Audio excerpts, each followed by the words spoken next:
Thank you, Speaker, sir, for the time given. The same question I've asked in our last session, and the reply given to me, there is a variation of language in my question, of course, but the answer is almost the same. I am extremely worried, Speaker, sir, because in the reply to my question, Honorable Deputy CM in charge of Home and Border Affairs stated that because of the law and order situation, and we are being tagged with Manipur, Mizoram, and Nagaland. Mr. Speaker, sir, as far as Nagaland is concerned, we are relatively enjoying a peaceful life because of the ceasefire between the government of India and the Naga national workers. Now, if we are equated with the same stature like that of Manipur situation in Mizoram, of course, Mizoram is also relatively peaceful, but because of sheltering refugees from Burma, they are also being probably tagged under law and order situation. Manipur, of course, it is very obvious. But as far as Nagaland is concerned, if we are being tagged with such a law and order situation, all through this while, the government have been assuring the people and all of us that Nagaland is peaceful, and we have been also experiencing peace, of course. So therefore, if that is the case, if that is the situation, how can government of India keep saying that because of the law and order situation, we cannot give permit to the foreign tourists, foreign visitors to Nagaland?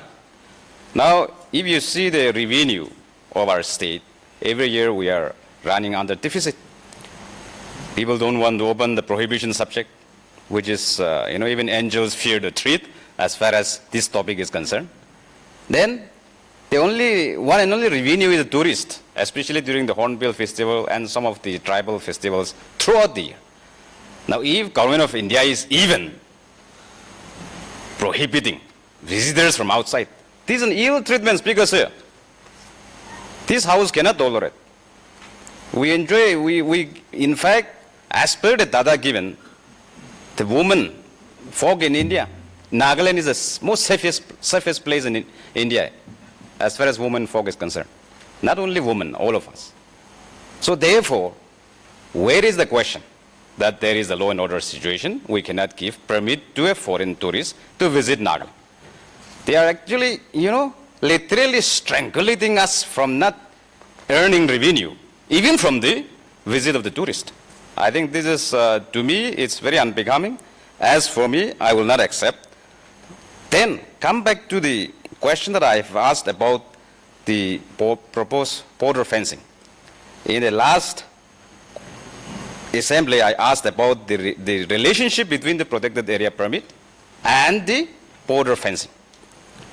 This time, I asked about the status of the border fencing, because while we were debating in the last assembly, I remember Honorable CM assuring us that the whole entire political spectrum of political parties will go to Delhi, meet the people concerned in Delhi, the government of India.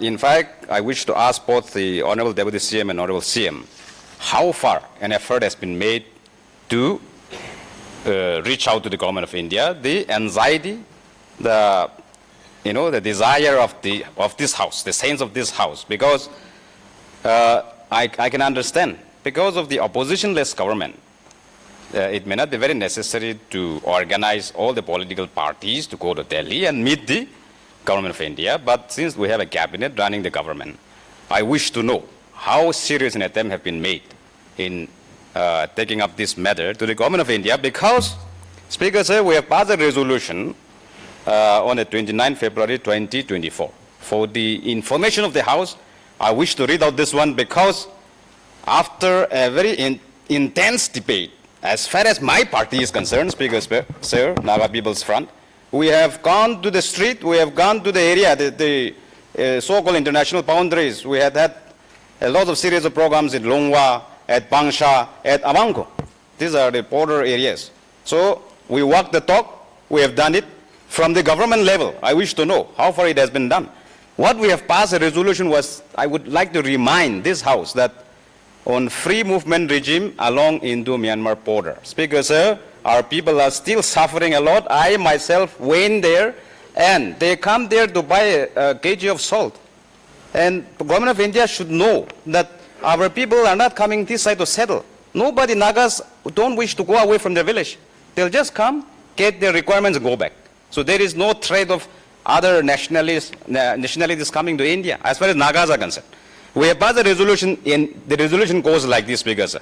Whereas the government of India has recently announced its decision to suspend the free movement regime along the Indo-Myanmar border and also to fence the Indo-Myanmar border, and whereas these measures will cause immense hardship and inconvenience and also agony to the Naga people living in the Indo-Myanmar border areas due to the fact that a traditional land holding system straddles across the international border in many areas, and people have to cross the international border on a daily basis for their normal cultivation activities. The last para, the House also resolved to request the Government of India to work out regulations for movement of people across the borders in close consultation with the people inhabiting the border areas and for suitable bringing in the village council authorities concerning the entire system of regulations.